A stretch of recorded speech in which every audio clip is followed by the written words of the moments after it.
একদা একটি দেশে একজন মুসলিম রাজা ছিলেন। মুসলিম হলেও তার ঈমান ছিল কিছুটা দুর্বল। ওই রাজার একজন বিশ্বস্ত উজির ছিলেন। উজির মহোদয়ের আল্লাহর প্রতি ঈমান ছিল অটুট। একদিন রাজা তার বিশ্বস্ত উজিরকে নিয়ে শিকার করার উদ্দেশ্যে বাহির হলেন।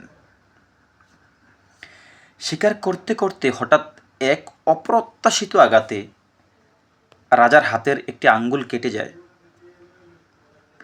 রাজা ততক্ষণে আঙ্গুল হারানোর যন্ত্রণায় কাতরাচ্ছেন এবং উজিরের নিকট এই সমস্যার একটি সমাধান চাইলেন।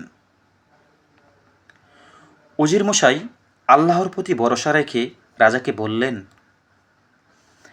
আপনি একটু ধৈর্য ধারণ করুন।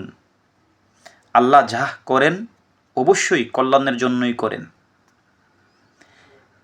এই কথা শুনে রাজা রেগে গেলেন এবং বললেন,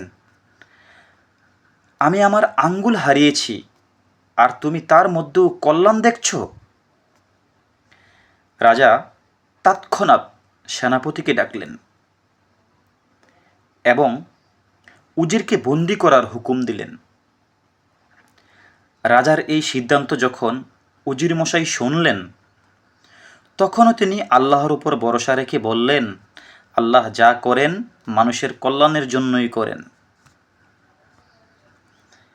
এই কথা শুনে রাজামশাই মনে মনে ভাবছিলেন, দেখা যাবে আল্লাহ কোন ভালোর জন্য তোমাকে বন্দি রাখলেন। এভাবে কিছুদিন অতিবাহিত হলো।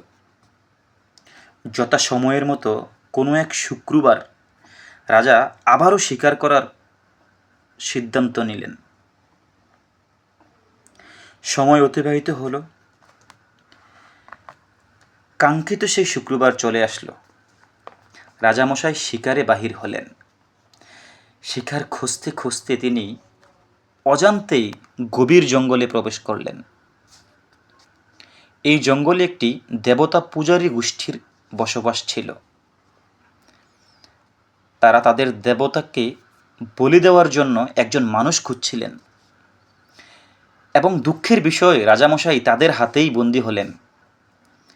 তারা সিদ্ধান্ত নিলেন রাজাকে তাদের দেবতার জন্য বলি দিবেন।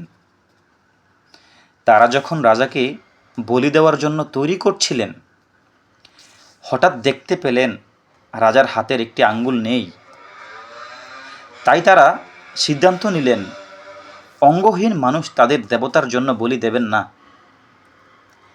তারা রাজাকে ছেড়ে দিলেন।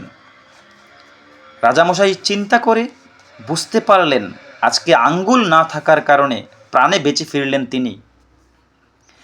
তার বিশ্বাস হলো আল্লাহ যা করেন বান্দার কল্যাণের জন্যই করেন।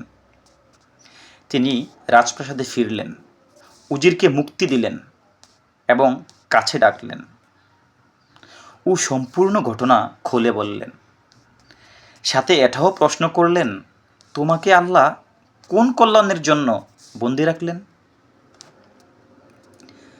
তখন উজির বললেন, আপনি যদি আমাকে বন্দি না করতেন, আমাকে অবশ্যই আপনার সাথে শিকারে নিয়ে যেতেন।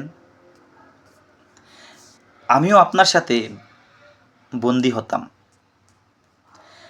তারা আপনাকে ছেড়ে দিত কারণ আপনার আঙ্গুল নেই, কিন্তু আমি তো সুস্থ ছিলাম। তারা আমাকে তাদের দেবতার জন্য বলি দিত। অতএব আল্লাহ আমাকে বন্দি রেখে আমার জীবন রক্ষা করলেন। সম্মানিত ভিউয়ার, আজকের এই গল্প থেকে আমাদের শিক্ষা, আপনার জীবনে প্রতিটি খারাপ মুহূর্তে আল্লাহর প্রতি ভরসা রাখুন। মনে রাখবেন আল্লাহ যা করেন আপনার আমার কল্যাণের জন্যই করেন। সম্মানিত ভিউয়ার, আজকে এই পর্যন্তই। সুস্থ থাকেন, ভালো থাকেন। দেখা হবে অন্য একদিন অন্য একটি পজিটিভ গল্প নিয়ে। ততক্ষণ পর্যন্ত ভালো থাকেন। আর অবশ্যই আমাদের চ্যানেলটি সাবস্ক্রাইব করে আমাদের পাশে থাকেন। আসসালামু আলাইকুম।